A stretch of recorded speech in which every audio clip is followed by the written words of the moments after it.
ক্যান্সারের যন্ত্রণায় হাসপাতালে শুয়ে থাকা রহিমা বেগম আজও ভুলতে পারেন না সেই ভয়ঙ্কর রাতগুলোর কথা, যেদিন অশুভ কিছু তার ভাইয়ের পিছু নিয়েছিল। তাদের গ্রামের বাড়ির পাশেই ছিল পুরনো গোরস্থান। দিনের বেলাতেও জায়গাটা ছিল অস্বাভাবিক নীরব।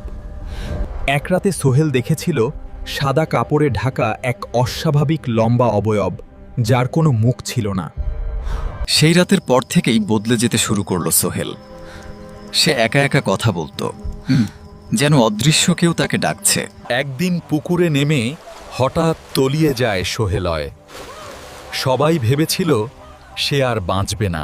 20 মিনিট পরে তাকে তোলা হয়, কিন্তু তার শরীরে এক ফোঁটা পানিও ছিল না।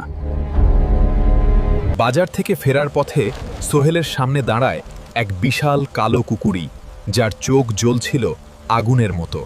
হঠাৎ কুকুরটা মানুষের মতো দাঁড়িয়ে যায়, তারপর বিকট চিৎকার করে ঝাঁপিয়ে পড়ে তার উপর।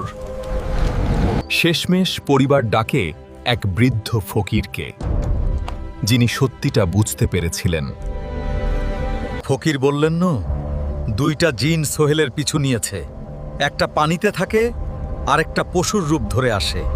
একটি কালো তাবিজ পরানোর পর ধীরে ধীরে সবকিছু শান্ত হয়ে যায়। কিন্তু আজও গভীর রাতে রাহিমা বেগম হাসপাতালের করিডোরে সেই সাদা কাফন পরা লম্বা ছায়াটাকে দাঁড়িয়ে থাকতে দেখেন।